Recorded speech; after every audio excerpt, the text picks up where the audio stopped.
What is up, everybody? This is Panda here to bring you Rosario+Vampire Season 1 manga review. Now, I'm sorry if this video is bad because 1, not a good reviewer.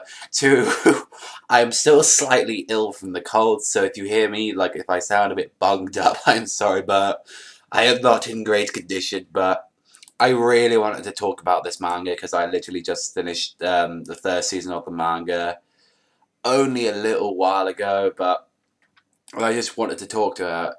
Okay, so the story takes place with our main character, Sukune Aono, who transfers to this school called, I believe it's called Yokai High Academy, and at first, he's like, oh, this is a creepy place, mainly because the only reason he head there is because his grades were bad, and he happened to bump into this girl named Mocha, and she's like, "Oh, you're very interesting," and he just only realized after a while he's in a monster school. Yes, he is in a school full of monsters, and Mocha is a vampire who loves sucking his blood. And honestly, basically a comedy harem romance. I like to think of it more of a comedy romance than a harem, since that's where it mainly supposed to focus on. But with this series, I find with the manga, I haven't watched the anime adaptation of this season. It isn't that heavily harem-ish. There are definitely some ecchi scenes, but it's not as drastic as other series like High School DxD, To Love Ru, Darkness OVA. Oh God, that OVA. Anyway, different series, different series. Now, there are so many characters in this series, and what I really liked about this series is that the art style is very, very good in this series. A lot of the stories are normally done in one chapter, their own little stories in a chapter, and they're not dragged on, unlike a lot of monthly mangas, especially one Soul Eater. And I really do like a lot of the characters, as we have Mocha, the vampire, who basically is a super vampire, and she's the one who mainly does most of the fights in this series, and she's adorable. We have Kurumu, the succubus, who I know a lot of people really do enjoy Kurumu. I do enjoy her as well. Yukari, the annoying little witch girl, which I cannot stand, but I guess you gotta have the little, the little sister thing in any harem. Ginne, the head of the newspaper club, the werewolf, which I really, really wanted to see more of this guy. Mizore, she's my freaking girl. Hands down, Mizore for the win. I want to see more Mizore. I'm picking up all the volumes out of her. And Ruby, basically the most underrated character so far in this series, which I really, really want to see more of. But that's on. Now, the series, it consists of about 40 chapters or about 10 volumes. And like I said that the drawings are really good. A lot of the stories are not dragged on. And a lot of these characters are very, very interesting. Especially the Ruby part of the story, that was very good. Mizore, Ginne, when he even got some action in there, I really enjoyed that. Even as well, the relationship between Sukune and Mocha are very well done and thought. And honestly, there isn't a lot of cons I can give to the series, apart from, Yukari is very annoying. She did get on my nerves a lot through the series.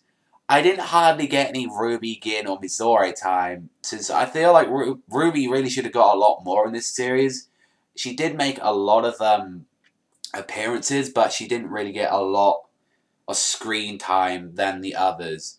And also as well, there were if you really want to expect some really good fights in this series, well, they are interesting, but they are normally sorted out in 1 to 2 hits. So if you're a big massive shonen Naruto, Bleach, One Piece fan, something like that, who likes really long fights and all that, don't expect it because it normally is Mocha hitting them and whatnot. Now there are some things I said in the series, I told you about some of the main characters.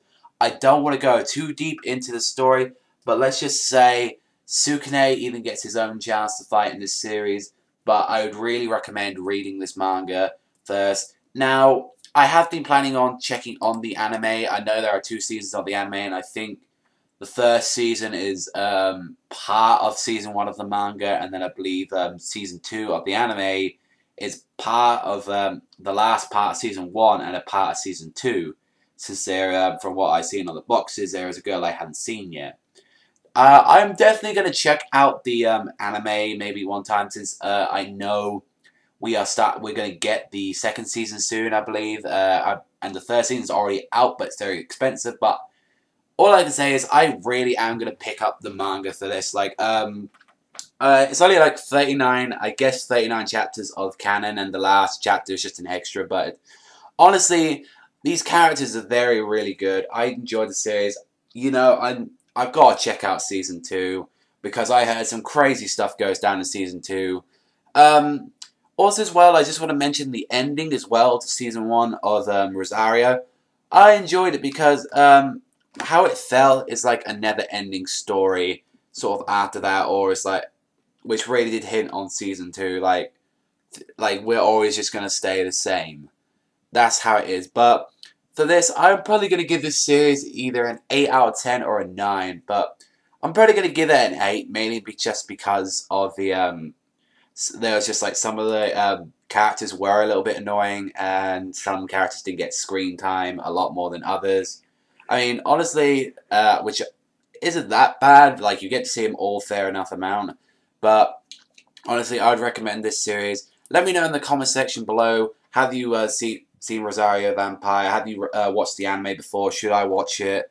And also as well, without any spoilers, can you tell me how good season 2 is compared to the first one? Like I said, just no spoilers about it. But that's all been for this manga review. Also as well, you can leave in the comment section below what other mangas do you want me to check out. Like, I might leave in the comment section below what I am currently reading at the minute. But that's all for this series. Thank you very much for watching. I've been Panda. Strike like a panda. Rate, comment, subscribe to the most stylish panda on YouTube. Sayonara, and I'll see you next time, people.